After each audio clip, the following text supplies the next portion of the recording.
Hi, this is Stephen from OWNorDisown. Well, what a hell of a week it's been.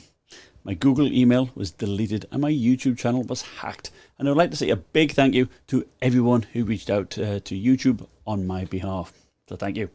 It's every YouTuber's nightmare. 5 years of hard work, possibly down the drain, and we all know what it's like trying to get hold of Google. You end up in the infamous Google loop of death, where you click from one link to another in search for a form or a contact number. Now, on the morning of the 24th of September, I noticed that I couldn't log into my YouTube, but thought perhaps, their server may have been down.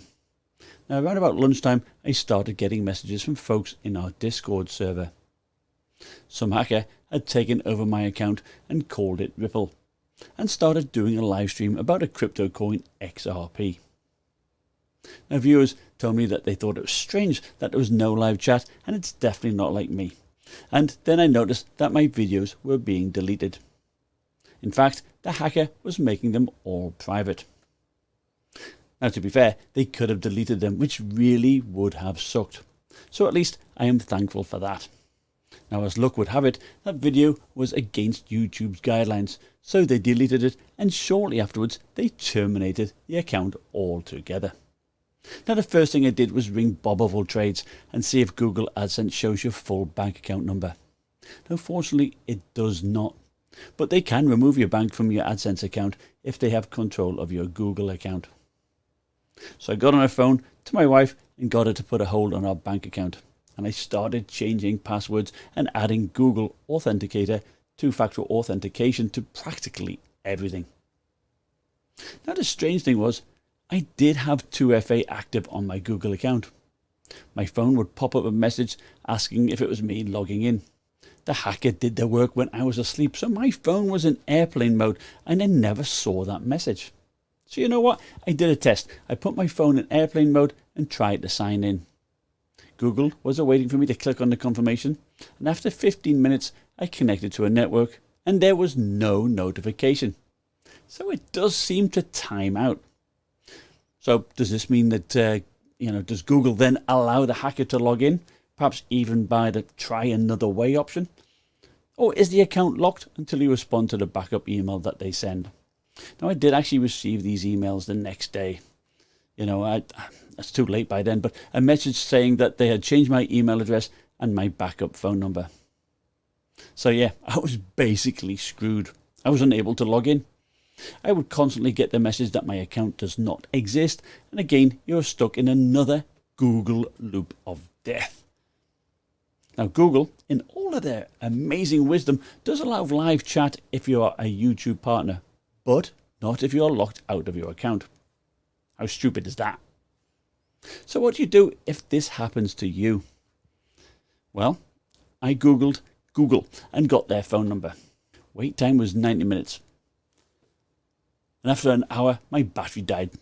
So yeah, I was a bit pissed. So I tried again using a different phone. So after another 90 minutes, I did actually end up speaking to a human being. Now, that was a breath of fresh air. Now, she was helpful. She provided me with a telephone number for Adsense, which I rang. And to be fair, all they were interested in was whether I wanted to place an ad. But she did provide me with a link to request a call. I was told to select a channel membership and submitted the request. They did call me back, and although they couldn't help me, they did put me in touch with someone else who provided me with a form to request to restore my Google account, and they sent me a link to a hijack form. I was also able to get a link to submit a form if you are not able to access a Google product. I did reach out to Team YouTube on Twitter, and they were quick to respond and also sent me the hijack form. Now, I will put a link to this form and all the links to the other forms in the description, because finding these on their support page is a total pain. Now, without a doubt, this hijack form is the most important. Now, I didn't record me filling it in as they ask for your IP address and other personal information, but this form was the first main breakthrough that I had. Google will then communicate with you daily by email, and the first thing they will do is get you back into your Google account. They eventually sent me a link to recover my account. Supposedly it is a better link than the standard one. This time, instead of entering my own email address, I entered the one the hacker used. then clicked on try another way. Interestingly, the verification code was being sent to my cell phone, even though I had thought the hacker had changed it. Had he spoofed my cell phone? In other words, was he getting my texts? So just in case, I went to T-Mobile and got a new SIM card put in and put port blocking on my number so no one could use it. And I really recommend doing this as a standard practice anyway. I was then asked to change my password, and voila, my Google account was recovered, albeit with the hacker's email. Google said they removed the two-step verification and also removed the recovery phone number. So you sign in again with the hacker's email and the passcode you just created and add in two-step verification and put your phone number back in. Now, if you are concerned that your Google Ads campaign has been compromised, there is an option here, as well as checking your Adsense payments.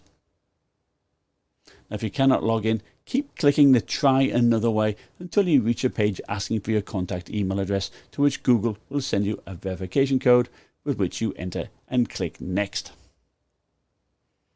You should then be able to change the hacker's email address to yours.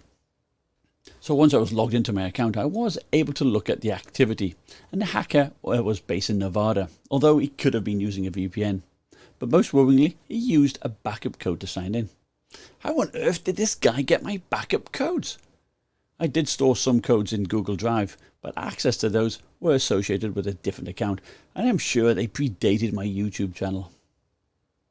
So perhaps it's best not to create any backup codes, or if you do, just print them off and store them somewhere safe. So what do I recommend to keep your account safe? Well, I think changing your passcode from time to time will help. But I also do like the Google Authenticator, as that does bypass the mobile phone network and is more secure than SMS. Now, don't keep any codes or passwords online. And I think also check periodically if your email is available online. You will be amazed at how many emails and their passwords you can find on the web. Also, there is a website you can do to check to see if your email address has been leaked in one of these breaches, these data breaches. Now, like I said, I will have all of the links in the description. And if you did find my video useful, perhaps consider subscribing, as I did lose 188 subscribers when the hacker did the live stream. Now, thanks again to all my viewers and their efforts to get me back up and running. Bye now.